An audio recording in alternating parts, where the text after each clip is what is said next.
Welcome to the Get Fit with Jodelle podcast. I'm Jodelle, and this is my big floating melon that you see all the time. And so I just want to say thank you to all of you who keep putting up with me and have subscribed to my channel.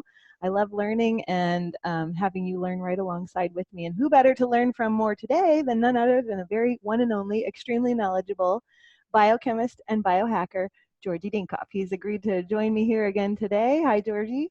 Hello. Thank you so much. And I always look forward to these chats with you. So here we go. We are talking about all things related to methylene blue today. Now, I know on another podcast we touched on it, but this one's specifically dedicated to methylene blue. And hopefully we can get you guys to understand just how beneficial this is on so many levels. And I think, Georgi, you and I both agree that this is one of those supplements that everybody should have on hand or have in their back pocket for a variety of reasons, yes? Yes, absolutely. It's one of the most versatile nutrients that we have available, and it's available over the counter, which is another good thing. And from what I understand, there are no plans currently by the FDA to block it or regulate it or control it in any way. Well, and let's talk about, for those that don't know exactly what it is and its history, because when you say FDA has approved it, it is a approved drug, but it has a long history, like from long ago. So can you talk about that? Sure. It was used as a dye in the textile industry because it has this deep blue, like indigo-like color, and it can dye clothes and skin really and hair pretty effectively. So that was the original usage, and then around, I think it was the 1860s, it became the first officially approved chemical synthetic drug. It's actually, methylene blue is the first official synthetic drug that we know that was used officially and approved by a government agency. And in the 1860s, it was approved as a treatment for malaria. And at the time, they didn't know what the mechanism of action was, but it was shown that methylene blue, in a dosage of about 100 milligrams daily, reliably cured malaria. And that was a huge thing at the time because malaria was the leading cause of death for any traveler. Mm-hmm. It doesn't matter. Most travel, of course, was done by ship when you get outside of the continental boundaries. But even within the continent, when you travel by train, usually if you catch any infectious disease, especially the tropical regions, it tended to be malaria. And they discovered that methylene blue can cure it quite reliably, and it has been used as it was used as a malaria drug all the way up until, I would say, the late 19th century, maybe early 20th century, and then quinine took over because it was discovered that quinine can do the same, but with I don't want to say fewer side effects, but there was a big push behind quinine because a company that had a patent on it wanted this to become the leading drug for malaria, so they did a lot of publicizing and lobbying to kind of get methylene blue replaced. But the methylene blue never lost its status as approved drug for malaria. To this day, if you go to a tropical region and you have malaria and the doctor doesn't have quinine or the newer drugs to give you, they may reach for that old vial with methylene blue and still give you an injection of methylene blue. So it's still in use today as a drug. That is currently its only officially approved application, and it's also used in hospitals to treat shock. So whenever people have surgery or they come with a really bad trauma, they've lost a lot of blood, organs are failing, and when the doctors don't have much else in their arsenal, they may try an adrenaline injection to raise the blood pressure. But if everything else fails, essentially they pump you full of methylene blue. Because methylene blue restores the circulation and basically restores the so-called pressor effect. It restores the drastically low blood pressure, which allows blood to circulate and feed the organs and essentially restore life. And one of the ways through which methylene blue achieves that is by opposing nitric oxide. So once again, nitric oxide that we've discussed previously is now involved in critical illness and even death. So in trauma, what kills most people is not so much the blood loss as it is the shock, which basically leads to multiple organ failure. And the main mediator of that is the dramatic loss of blood pressure mediated by nitric oxide. So I mentioned nitric oxide because the opposition of methylene blue to nitric oxide will basically be will lead us to our next discussion, which is what really are the benefits and how methylene blue helps. Blocking nitric oxide is one of its main mechanisms of action. Yeah, and I'm so glad you brought up that point about it still being in use for malaria today, because I always wondered that. I wondered, if it was the first way of treating malaria, if it still was in use. So that's a really cool fact to know. So the question I get a lot is it safe? Because since it is a drug or a man-made chemical, people automatically, when I start talking about it just in conversation, they're like, well, you're a naturalist. Why are you taking a man-made chemical? And so I want to hear your thoughts on this, because I know what my little spiel is that I say, but I want to hear your thoughts on this. So the molecule, actually, if you look at methylene blue structure, the molecule is very similar to a number of other quinones that we've discussed, I think, before. It's similar in structure to coenzyme Q10, to the anthraquinone known as imodin, to vitamin K, to the tetracycline family of antibiotics. If you look at the molecular structure, it's really all the same molecule. It's basically 3 rings fused together, and they have this property of withdrawing electrons. So even though it's a synthetic molecule, it isn't that much different from a number of naturally occurring molecules, some of them even produced endogenously, like vitamin K or coenzyme Q10. And also in terms of safety, in the hospital, if you start going into shock, they basically inject you with a dosage intravenously, which is another factor, because the intravenous dosage is considered 100% bioavailable. So if an adult starts going into shock, they may pump you full of 400 to 500 milligrams of methylene blue in a single sitting. Now, nobody out there is hopefully ingesting that much of methylene blue in a single dosage. And even if they are, keep in mind that when you ingest it, not all of it will get absorbed, right? So let's say, I think I saw studies that said that the bioavailability of methylene blue orally is about 75%. So even if you were to ingest the 500 milligrams orally, you will only absorb, let's say, 400 milligrams. And even that is lower than what's used in the hospital, and the hospital considers it perfectly safe, right? With the potential, the only potential of a side effect being that, well, two. Number one, methylene blue in people who are predisposed to hypertension may initially raise blood pressure because it opposes nitric oxide. And doctors tell you shouldn't be opposing nitric oxide. Many blood pressure drugs that are given are based on increasing nitric oxide, but this is only a temporary effect.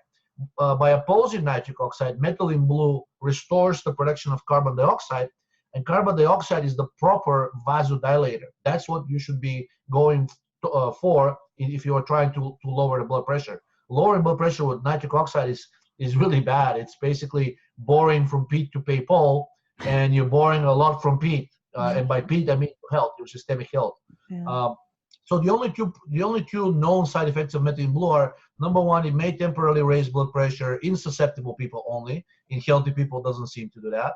And number two, if you're taking a monoamine oxidase type A inhibitor drug or a serotonergic drug for depression, like an SSRI, then methylene blue may precipitate. It doesn't by itself cause it, but it may precipitate something called serotonin syndrome. But that so far it has only been seen to happen in people who are already on a specific serotonergic drug. And the reason methylene blue may precipitate is because methylene blue does have a bit of an ability to inhibit that enzyme, monoamine oxidase type A. That's the enzyme that degrades serotonin. But by itself, that action of methylene blue is not potent enough to cause trouble. Only if you're already on a serotonergic drug, a drug that raises serotonin, by itself, only then methylene blue can act as an accomplice, as a synergy, but by itself doesn't seem to have that effect. And again, we're talking about dosages 400, 500, 600 milligrams by injection. The dosages that we are discussing here on the show, and in general, the ones that are being used in clinical studies and in animal studies to reverse aging, provide a number of different health benefits, we're talking of something on the order of 1 milligram daily. So I don't think that there's much of a concern for health. The only complaint that I've gotten from people when using methylene blue is that it should not be used. It should not be taken with foods that are high on tyramine. Tyramine is this endogenous amine that is known that in combination with things like methylene blue or caffeine, it may raise blood pressure to unsafe levels. So, but again, the dosage matters tremendously. 1 milligram probably not going to do much. There were 2 human studies that used methylene blue. Both of them used 50 milligrams daily, 1.5, and people were told to eat whatever they want.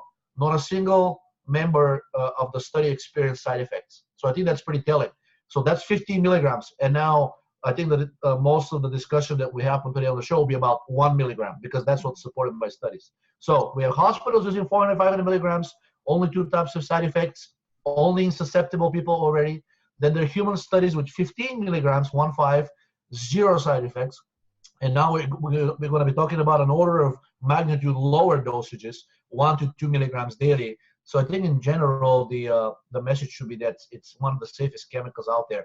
Its margin of safety, which FDA calculates for most drugs that are in use, is several fold higher than aspirin. Mm-hmm. So if you're okay with taking a tablet of aspirin, whether it's baby aspirin or a full tablet of aspirin, you shouldn't have a problem as far as the FDA is concerned with 1 to 2 milligrams of methylene blue daily. Well, and if people don't believe that, you can actually just type in methylene blue in like PubMed or any sort of oh my goodness, the laundry list of benefits and the things that they've researched it for are just endless. I mean, you'd run out of day before you'd run out of time to read them all or run out of reading them.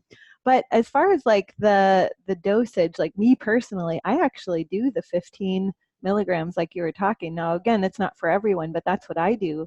And I feel so much of a difference in energy, and I'll actually like anecdotally say that methylene blue is part of my healing from mold toxicity. Okay. So I had this nervous energy when I was going through the mold toxicity and coming out the other side of it.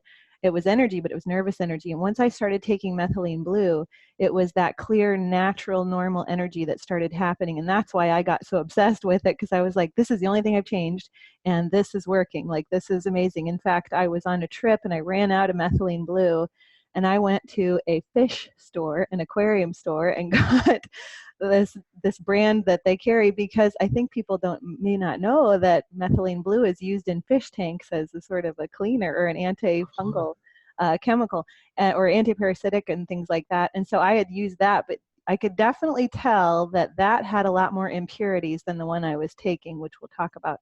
And so can you talk about that? There is a safety with regard to what kind are you getting and where are you sourcing it from, right? Yeah.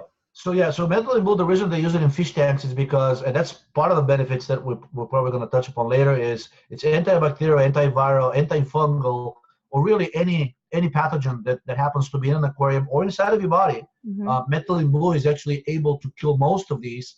It's really a very unique mechanism of action. It happens through the generation of reactive oxygen species. And the uniqueness about this mechanism of action is that there's no known way through which a pathogen can develop resistance.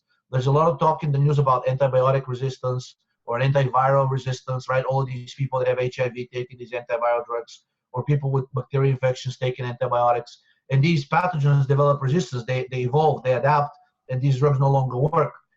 None of this has been seen to happen with methylene blue. It's because it acts on such a basic fundamental pathway that none of these pathogens are really capable of evolving that. It means essentially creating a new species. Mm-hmm. And we haven't seen that happening yet. So anyways, back to the safety of it. The type that's used for cleaning the fish tanks, it's so-called industrial grade methylene blue. There are different gradations of quality, of purity. There's industrial grade, and there's lab grade, then there's reagent grade, then there is food grade, pharma grade, and ultimately something called USP, United States Pharmacopoeia. Mm-hmm. So each grade has different standards of what kind of excipients and what amount of these excipients is allowed to be in the actual liquid, in the actual final product. Mm-hmm. And the one that's being used for aquariums is the lowest grade, which is industrial grade. Industrial grade, you're technically talking about levels of heavy metals mm-hmm. that will be considered maybe 2 to 3 times higher than what the FDA and EPA currently allow as being safe for humans. It probably still would not be immediately toxic, but over time, if you keep using that, because heavy metals tend to build, especially in your bones and in your brain, over time, it's considered that people using industrial grade products are at the risk of developing heavy metal toxicity. In addition, industrial grade products are often contaminated with endotoxin. We discussed endotoxin on some of the previous podcasts. So it's the same endotoxin that we produce endogenously, but apparently somehow, because these plants that produce many of these chemicals, they also deal with chemicals that are contaminated with human biohazard, and they don't really put in the filters to clean that because for industrial grade, it's considered it's not necessary, right? Right. You're not expecting this to be used by humans. So sometimes when you consume a product that's laced with endotoxin, you may get a fever reaction, like the serotonin reaction, the shakiness, the agitation, the confusion potentially. So it's like a low-grade fever essentially, like a low-grade flu infection. And there could be a number of different contaminations that are allowed in industrial-grade chemicals. They're not even required to be listed on the label, simply because the FDA/EPA, because they don't consider these to be usable by humans, they don't require the vendor to actually label these, even if the vendor knew that there is a contamination, right? So it doesn't matter what kind you use. I mean, the one you buy for the aquarium, it's most likely either industrial grade or potentially lab grade. So somewhere in between, depending on how much the vendor is willing to pay. The industrial grade is the cheapest, and that's what they typically go with, because as much as they love the fishes seem to have an ability to clean out these toxic metals, or at the very least be more resilient than we are. And if you give them this methylene blue that's contaminated, but the fish don't die and seem to be doing fine, that's what most vendors will go with. There's no reason to spend more. Yeah, so you'll be happy to know I only used that during the trip because I was so obsessed with having it. So I bought that fish tank one, and that's when I noticed the difference, though. It was a difference in taste too. I was like, there's something in here that's not pure, because I could taste, it's got kind of a bitter taste, but if it's done right, it shouldn't have much of a bitter taste. It should just be like this mild, almost like sweet bitter in the background. But this, if you ever do the fish tank version, oh my gosh, it's almost unpalatable. So yeah, that was to my detriment. I didn't really notice any other effects except for the taste, but I knew immediately that after the trip, I was like, okay, get back on what you're normally used to, which we'll be talking about. So, so a very small amount, right? But I was in such a place of healing that I was desperate. So I'm on this trip, and I'm like, I knew that it was helping me. And so I was like, I don't want to stop taking it. So I had to like go all over God's green earth to find a fish tank store that had it. We do things sometimes crazy for health, right? For health reasons. But of course, you have to weigh your options and risks, right? If you have no access to anything else, I mean, a few drops of methylene blue, of a industrial grade methylene blue, it's not going to kill you. So it's probably worth the risk, but I wouldn't use it long term. Right. Yes. So I didn't do that long term for sure. There's a much better quality brand out there. So, but I was wondering too, with the effect of its antiparasitic in fish tanks, and probably in us too, because I think I've read studies about antiparasitic, but also could it actually help destroy mold spores? Like the people that do have the active mold spores in their body, is there any science behind that? Everything. I mean, basically, isn't the mold like a type of fungus in effect? So basically, so far, the studies that I've seen shows that methylene blue, either on its own or especially when combined with bright light, especially red light. So there's something called photodynamic therapy, and pharma companies are all over it. They filed patents for treating even cancer with basically a combination of, they give you either an injection or an oral solution of methylene blue. The methylene blue absorbs and disseminates, right? And then what they do is basically they shine on your red light, usually with lasers, because they want to make it more targeted. And usually it's in the area of the body where you have some kind of a tumor. So what happens is when a methylene blue goes inside of the tumor cells, and when you shine red light, the red light and the methylene blue react, and basically they release a very high amount of reactive oxygen species, and they change the tumor environment to be very heavily oxidized. And tumors don't like that. Tumors thrive on an anaerobic, reduced environment. And basically that's this flood of reactive oxygen species essentially kills the tumor cell, because the tumor cell is vulnerable. Same thing happens to the pathogens, as I explained earlier. Basically, when you take this methylene blue, either on its own or especially when combined with external light, basically creates these reactive oxygen species, and the fungus, bacteria, and viruses are very sensitive. They don't like them, and they seem to very quickly either die or dramatically reduce the count to the point where your own immune system can now keep them under control. So as far as mold, I haven't seen any specific studies with mold, but I've seen studies with candida, and it's both the regular candida, which called candida albicans, which most people are familiar with, but there's something else. There's a killer candida, so-called, out there. It's called Candida aurealis, and that candida is really nasty.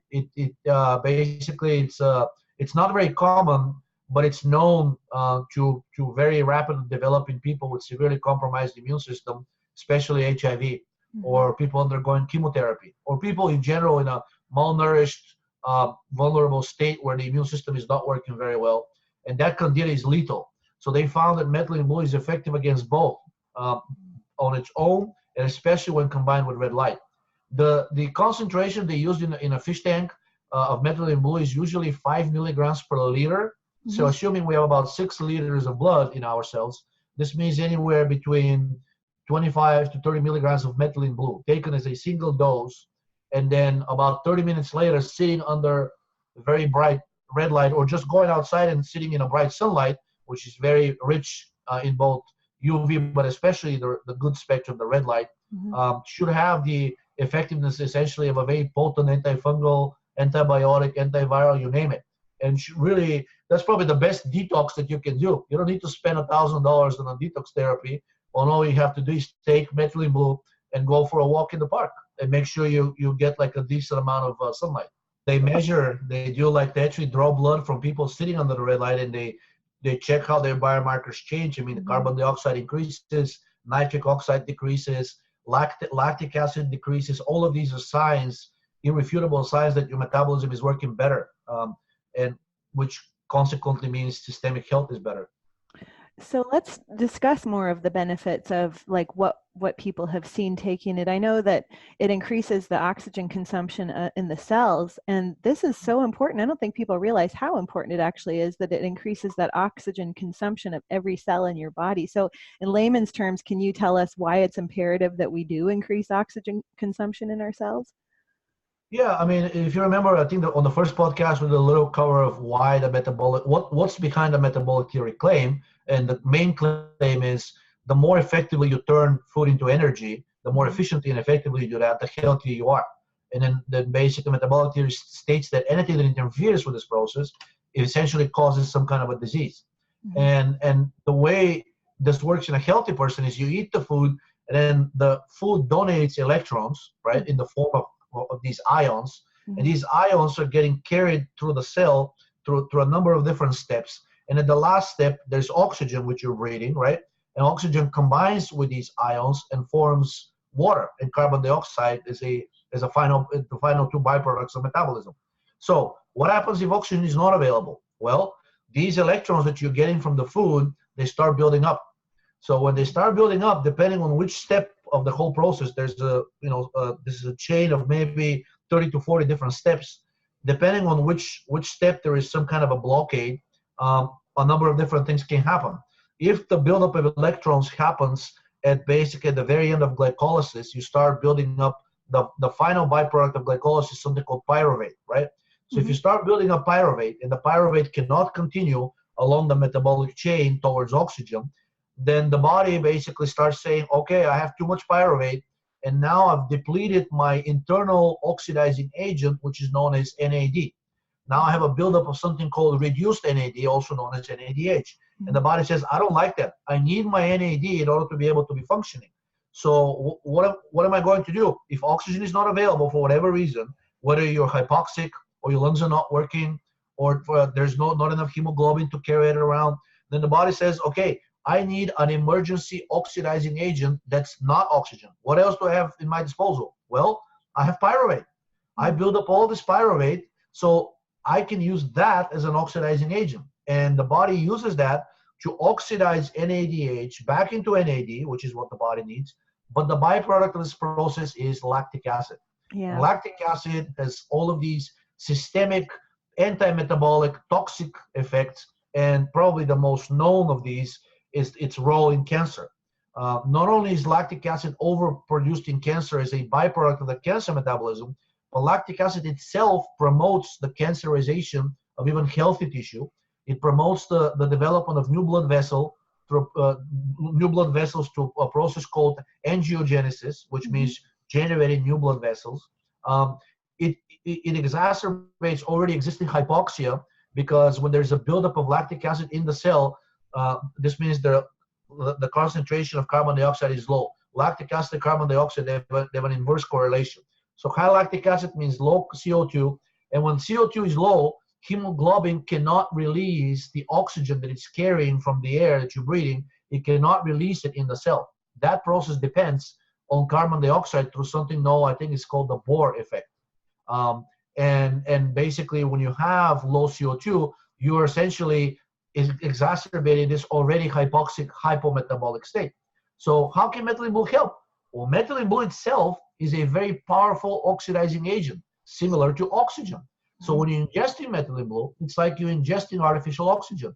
It immediately goes into all of your cells, and if there is a buildup anywhere, so remember, all the problem stems from there is a buildup of electrons that are coming from food.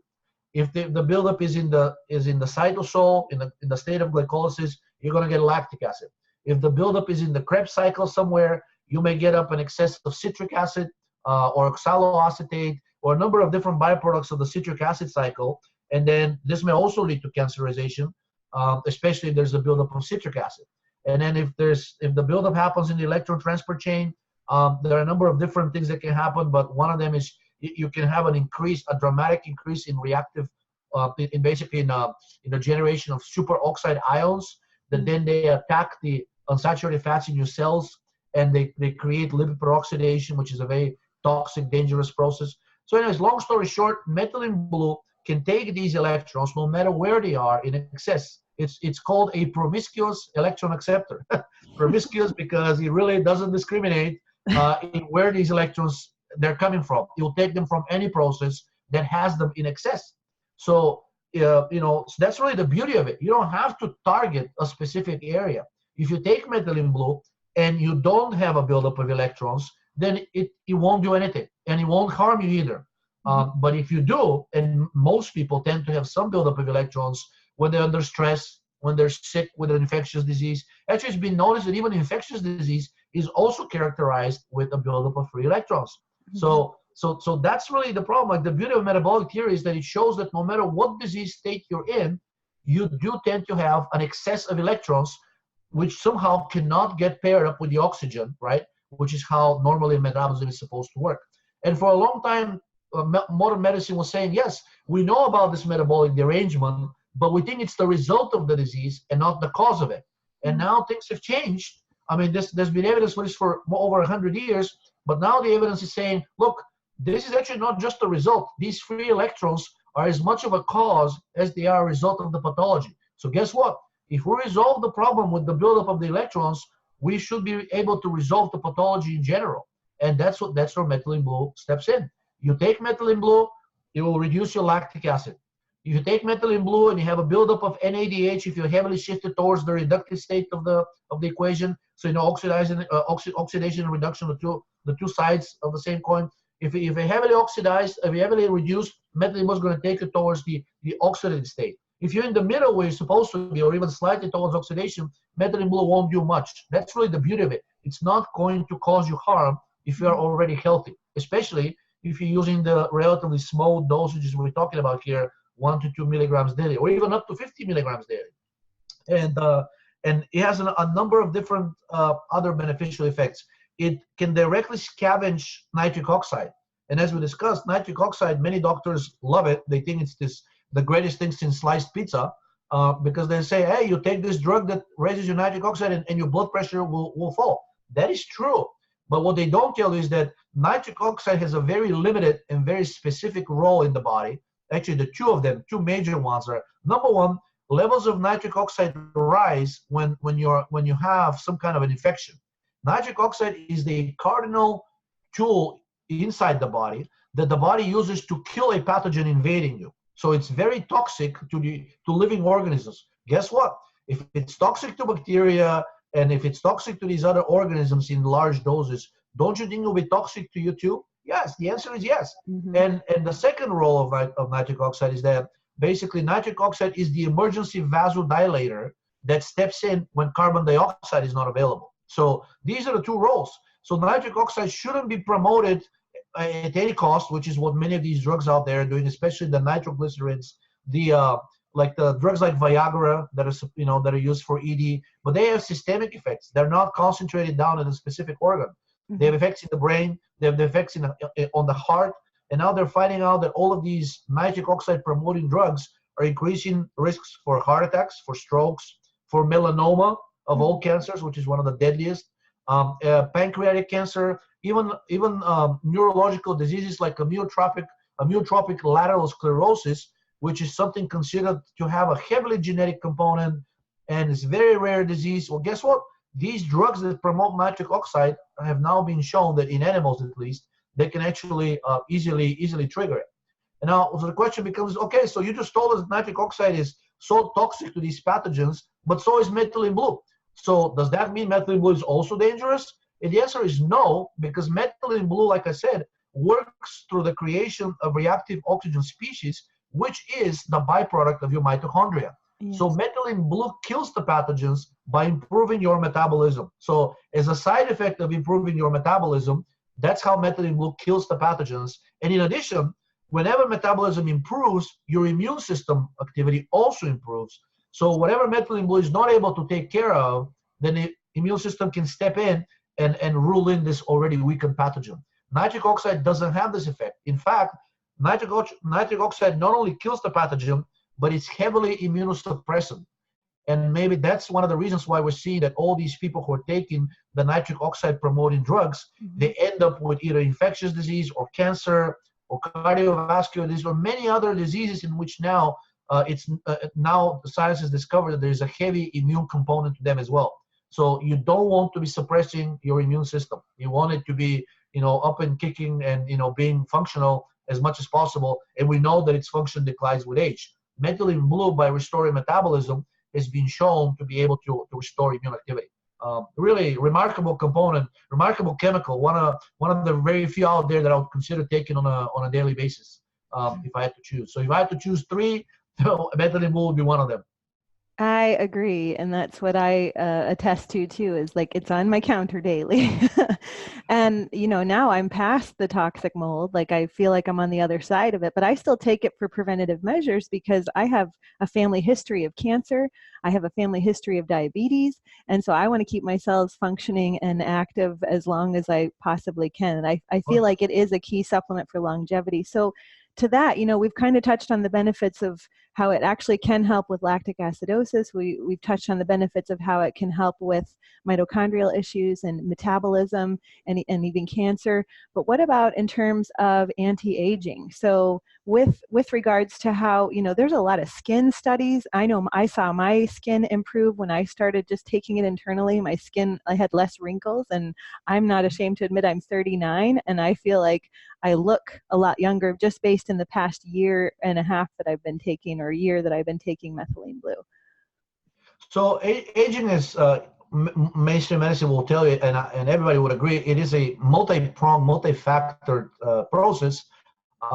It's a systemic issue, what metabolic theory will say. Every issue that you have in the absence of evidence that is very localized, such as you cut yourself with a knife on your finger, even that probably wouldn't be considered entirely localized because your entire body knows about that wound. You felt the pain, and the pain is felt in your central nervous system in your brain. So if your brain knows there's an issue, the entire body knows there's an issue. But let's say that cutting yourself on the finger with a knife is an example of a localized problem.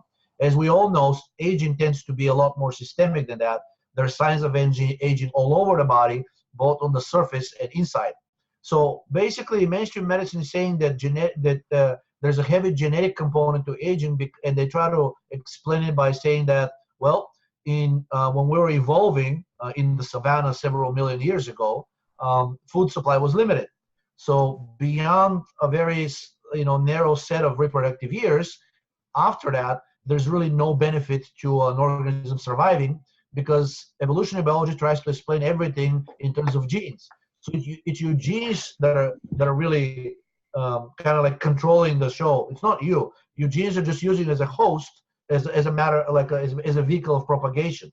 So evolutionary biology says that, well, we do tend to age because after you've reproduced, then this is a signal that your genes no longer need you. Now they have a younger host, and then the younger host has a better chance of survival and further propagating those genes. So the official medical version is that aging has a heavily genetic component, but it's still unknown. Yet a number of different studies have shown, and many of you, probably most of your listeners will probably agree with that, is that it's quite intuitively, with aging, we notice a general slowdown in bodily functions, all of them, right? Just from the very generic one, well, I feel really tired. Older people are not exactly known to go and play, 90 minutes of football, right?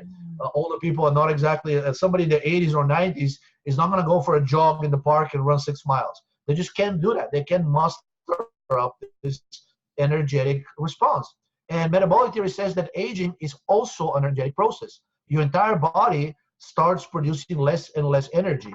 And there are a number of reasons for that.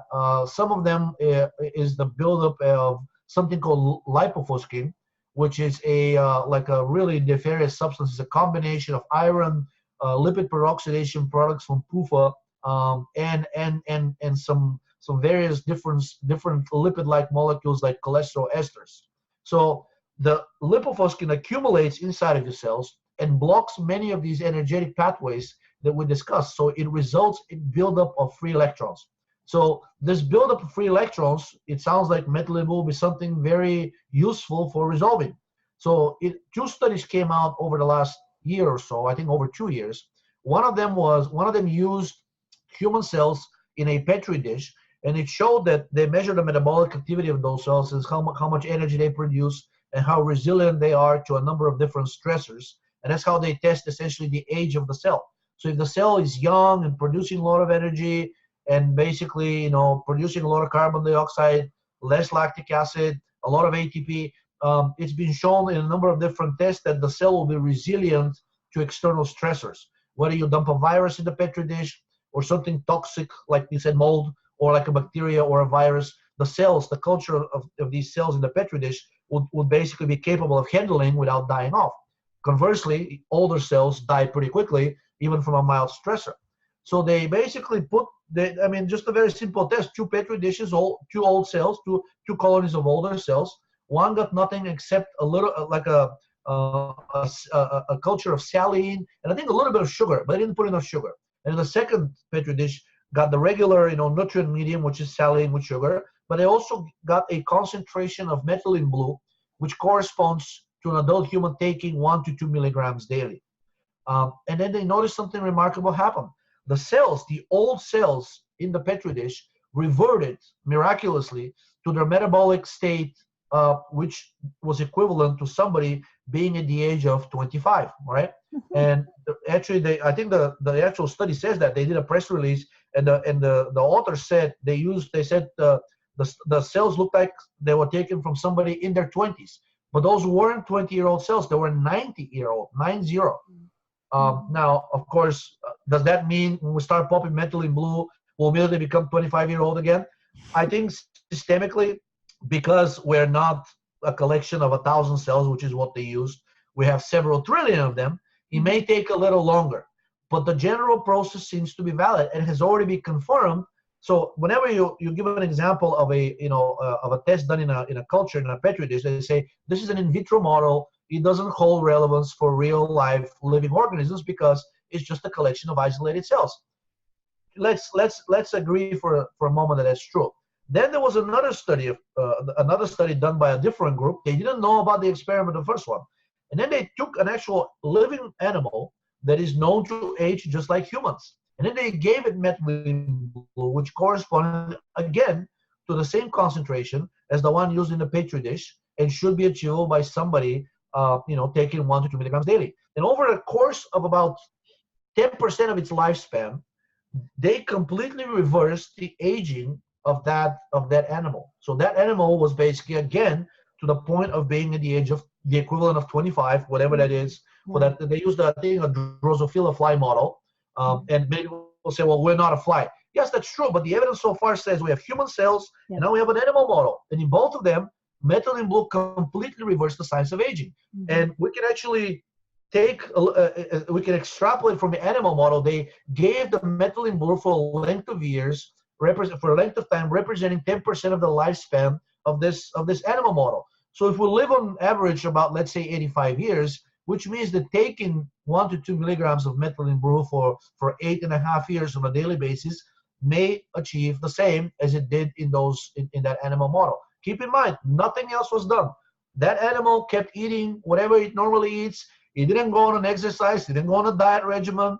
He wasn't given any drugs. All he did was continue to live as he does, and he was given like a low concentration of methylene blue in that nutrient environment that I think it was, they just give it water sweetened with sugar, and they added a little bit of methylene blue on it. So in about the equivalent of about 8 human years, reversing human aging may be possible.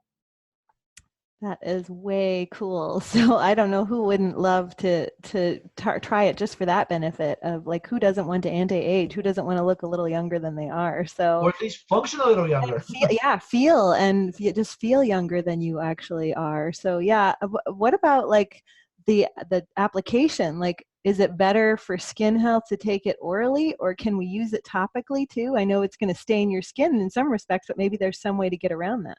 Yeah, so the first study, which used the human cells in a petri dish, actually used human skin cells. Okay. So if methylene blue can completely reverse that, then the extrapolation is, okay, maybe if we take methylene blue and apply the same concentration to our skin externally, maybe it should be able to achieve the same. Guess what?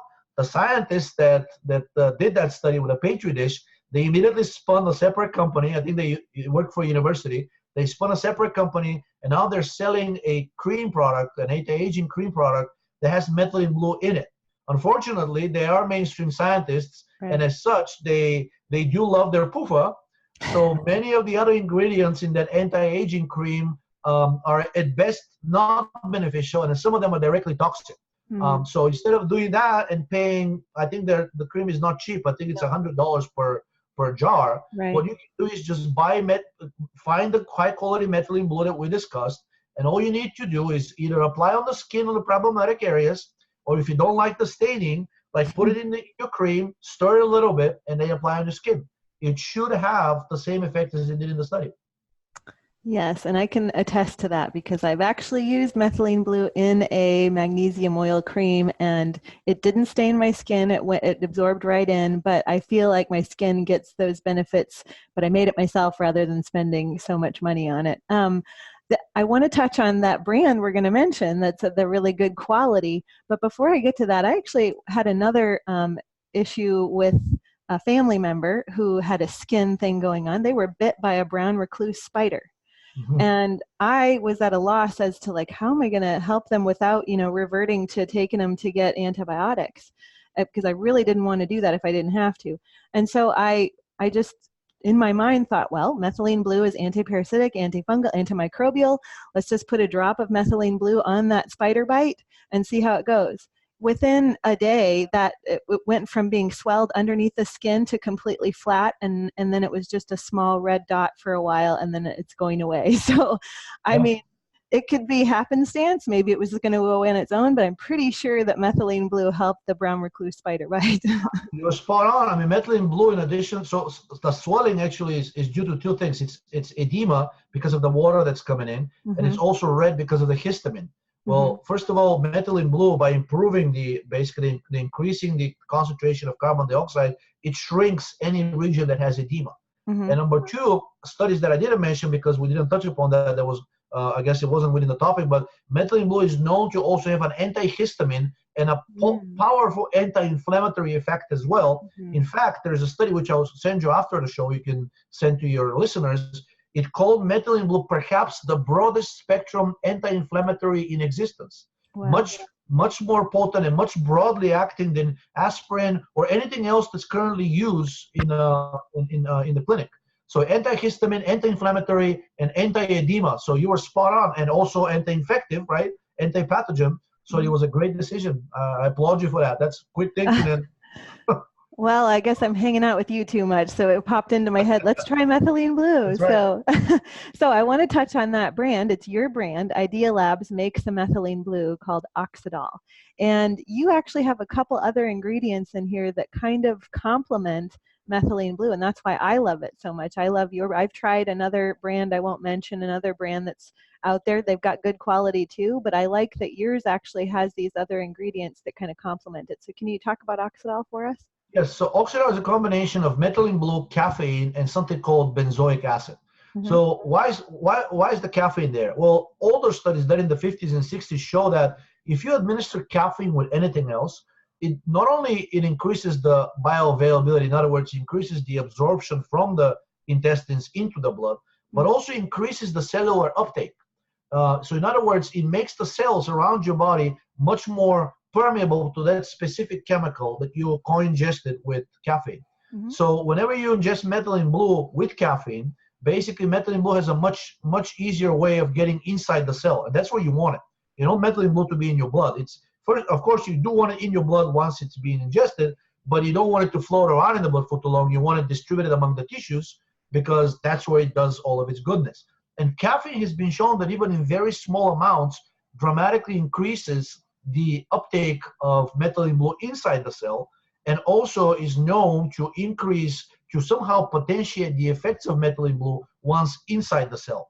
And it's not just caffeine. A number of different chemicals similar to caffeine will do it. They tend to be found in coffee or chocolate. Theophylline is another one. Theobromine is another one. Theobromine is very rich. It's a lot of it is found in chocolate. There's another chemical called theacrine. Uric acid will do the same. All of these have very similar, almost the same structure. Caffeine is the most readily available. And the amounts that are in our product are not enough to give you the agitation or the stimulation that most people associate with caffeine. They're very small amounts. They're actually on par with the amount of methylene blue. But it's enough to increase both the absorption, the uptake of methylene blue inside the cell, and to potentiate its effects once inside the cell. And the third ingredient is benzoic acid. And benzoic acid is a very unique molecule. By the way, aspirin is the chemical name for aspirin is 2-hydroxybenzoic acid. So it is literally benzoic acid with just one extra molecule attached to it. And given all of the amazing benefits that aspirin has, I did some research and found out that pure benzoic acid has a very potent pro-metabolic effect if combined with something that can oxidize it. Well, we just discussed methylene blue is a powerful oxidizing agent and can replace even oxygen in emergency circumstances. So when you combine methylene blue with benzoic acid, and once you get that inside of your body, methylene blue gets turned into a powerful pro-metabolic agent, similar to a chemical known as dinitrophenol, DNP. DNP was used in the early 20th century, and to this day is the most effective weight loss chemical known to humanity. It's banned by the FDA, but you can get around it by using chemicals similar to it, like benzoic acid, and that's why we put it in there. So Oxidal is not just a chemical for promoting the oxidation inside the body. We're hoping that by adding benzoic acid, it may help with stave off some of those extra pounds that all of us tend to accumulate over the years. You just snowballed into my next question, because there used to be an old bodybuilding stack, ECA, which was ephedrine and caffeine and aspirin, I believe. And I see Oxidal as kind of the new, if everybody would check into it, it's kind of the new stack that's actually beneficial for not only weight loss, but longevity as well. Yeah, so if you think about it, this ECA stack is actually the C. We also have we already have the caffeine Oxidal. Aspirin, we have the very similar benzoic acid, which has the same effects. And instead of ephedrine, which has a very sympathetic adrenergic effect, it makes you jittery, it makes you nervous, right? It's not a good way to lose weight. It wasn't effective, but it was considered dangerous. That's why FDA withdrew it from the market. People were getting heart attacks or just in general hypertensive crisis because the ephedrine was raising their blood pressure too much. Well, instead of ephedrine, why not add something that's really much more benign, potentially safer, at least as far as the FDA is concerned, and has a number of different benefits. That's what methylene blue is. So you're spot on. We've kind of replaced the ECA with our own stack. I actually wasn't aware I wasn't thinking about ECA when we were developing it, but I guess, the principles are very similar. Yeah, it's the new longevity stack is Oxidal. So, and I'm going to put an image up here of Oxidal too, so they know what it looks like. But as far as like how long can somebody take it? What's the dosage you recommend? What's that look like? As I mentioned, the studies that were done with the cells, the culture cells for anti-aging, reversing human skin aging, and also the animal model, it corresponds to a human equivalent of about 1 to 2 milligrams daily. And that's used long term. Now, methylene blue tends to accumulate in tissues. So for a lot of people, they would say, oh, that's a really minor dosage. If let's say there were human studies for bipolar disorder, for schizophrenia, for mania, for suicidal depression, they all used 15 milligrams daily, 1.5. Mm-hmm. So some people may say, then why would you go with that 1 to 2 milligram dosage if the actual human studies used 15 times more? And I would say, keep in mind that it absorbs. And if you're going after the anti-aging effects, if we extrapolate from the animal model, we're talking about multiple years of usage. When you do something so long term, I would be more conservative and go with a lower dose. Mm-hmm. Also because we know that it builds up. So even though 1 to 2 milligrams may not sound as much, methylene blue has a half-life of over 30 hours. Mm-hmm. That means that if you take it once every 24 hours, over time, you will be building up because the one from the previous day hasn't completely been metabolized. So I would go with the 1 to 2 milligrams daily. And then, since I mentioned the studies already, the human studies, for mental health problems, the human studies that were using methylene blue used it for only 2 weeks, which is not a remarkable thing. Most antidepressants in the market, you get on them, you have to take them for life. Methylene blue actually cured bipolar disorder and suicidal depression at a dosage of only 50 milligrams daily, taken for only 2 weeks. So that would be the length of time at that dosage. If you want the longer term anti-aging approach, I would stick with 1 to 2 milligrams daily. I think that's a side effect that I didn't realize until you said that, is because prior to taking methylene blue, I felt like I was more agitated. And then after I started consecutively taking it, I didn't have any sort of depressive issues or anything, but I can see how it would be a cure-all for bipolar, because it does affect your moods. It affects your brain cognition. It affects like how you view life for some reason. So I think now that you said that, I can attest to that for sure. Keep in mind that the brain is the most energetically sensitive organ. So anytime you deprive it of even a little bit of energy, or your body in general, the first place where you're going to feel that would be your brain. Anything that drops energy production even by 10% will probably immediately give you mood and or cognition issues. Like your thinking will get slower, you'll start feeling confused. All of this is not a coincidence. So of course, methylene blue, it's kind of expected if you take it, if it improves metabolism so much. Conversely, the first place where you'll feel that is probably, in general, your consciousness, your cognition, and your mood. It's basically a corroboration to the fact that it's metabolism that really controls mental health. Back in the 60s and 70s, and I'll send you those studies, they used a combination of vitamin B1 and a drug that increases the levels of carbon dioxide in the body. The drug is called acetazolamide. It's still available today. But the combination of vitamin B1 and this drug dramatically raises the levels of carbon dioxide in the blood. And they used this combination to treat every known psychiatric disorder that was known at the time in the 60s and 70s, and it was successful in more than 70% of the cases. So the fact that methylene blue was so successful in the human studies that I mentioned on mental health shouldn't be surprising, because, as we said, one of the main effects of taking methylene blue is lowering lactic acid and increasing carbon dioxide. Yet another example that metabolism controls almost every aspect of your mood and cognition. That's fantastic. So as far as like the anecdotal evidence that you've seen, can you say maybe like 3 of your top, testimonials or anecdotal evidence that you've seen with people using Oxidal, like the things that they've noticed, as far as 3 different examples, perhaps? Yes. So one example is there was it's also posted on the forum, and somebody even repeated about it. Mm-hmm. And basically, their mom, who was she's in her 70s. Every time she eats irritating foods, she breaks out in these red spots all over her body. Mm. And the doctor looked at it and didn't classify it as an allergic reaction. He said it's some kind of a inflammatory disorder, inflammatory reaction, and basically said maybe the lady has an inflammatory bowel disease that wasn't diagnosed, and these foods were aggravating it. Well, within an hour of taking just 1 drop of Oxidal, all of these spots disappeared.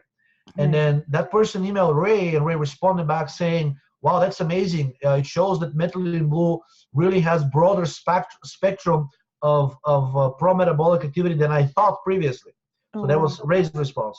Yeah. I have a report from another person who was preparing to take the SATs, the exams for college, Right. and they was scoring in the mid 1300s.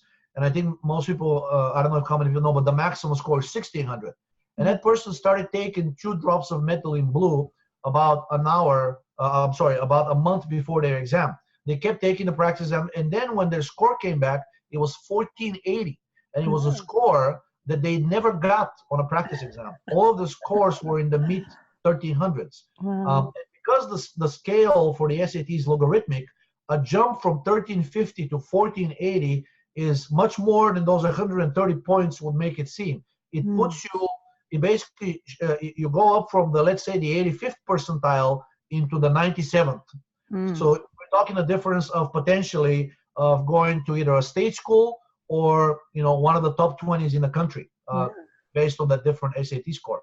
And the last one is I received a report from a lady who has arthritis, rheumatoid arthritis, and she said that she's usually she keeps it under control either by rubbing an aspirin solution or rubbing progesterone on her knees. But she said that over time she seemed to have developed tolerance to the progesterone, and aspirin basically gave her nosebleeds. And her doctor freaked out and told her, "You have to cut the aspirin off, and that's what's causing it." So she said, "Well, what else can I do?" So I suggested that she put some drops of Oxidal on the swollen joints. And just as we discussed, because most of the swelling is due to that extra lactic acid, extra water, extra inflammation / histamine, she put now she puts methylene blue, and she basically said that not only it can control an acute flare-up, but she hasn't had a flare-up in the last 6 months. So those are 3 that are, that kind of caught my eye. It's people that, okay, one of them kind of, was already in good health but got better. The other 2 were in trouble, and it seems that methylene blue really reversed their pathology. I love methylene blue, and I'm so glad that we're talking about Oxidal, because I think everybody that listens to this podcast will in some way, shape, or form relate to something we've talked about that it could benefit them for. So I really encourage you guys, check it out, IdeaLabsDC.com, and look for the product Oxidal, and just give it a try, because I think on so many different levels you're gonna feel a difference taking it, and maybe just even one level, but everybody's gonna benefit in some way. So Georgi, tell us more about anything you're working on right now, or if they can find more information on you. I know you have a blog that's going right now. Yeah, my blog is very easy to find. It's the website, the address is haidut.me, haidut.me. Haidut also happens to be my alias on the Repeat forum where I also post. That's another great place to come and see a lot of the posts that I make. And you already mentioned the company name. I'm always experimenting with new chemicals. Hopefully this fall we'll be able to release something known as a fatty acid oxidation inhibitor. So in other words, something that inhibits the oxidation of fat and promotes the oxidation of glucose. Methylene blue is one such chemical, but this is not its primary function. Primary function is an oxidizing agent. But a number of studies recently have shown that inhibiting the oxidation of fat and promoting the oxidation of glucose helps a number of very serious health conditions, especially cancer, cardiovascular disease, and neurodegenerative disease like Alzheimer's. There's already a drug on the market that does that, but it's not approved in the United States, and it's hard to find. It was developed in Russia in the 1950s. So we're hoping to develop something that's much more potent and should be available to buy within the States. I love it. Yeah, I'm looking forward to anything you come out with, because everything from IdeaLabs that I've tried so far has done exactly what it said it was supposed to do. So I appreciate your hard work. Thank you. All right, we will have more to come, because I love talking with Georgi, and so as long as he'll keep coming on, we'll keep bringing you podcasts. So you guys stay tuned, and thank you once again, Georgi, for being here. Thanks a lot. Thanks for having me. Yeah, stay tuned, guys, and thanks for watching, and bye for now.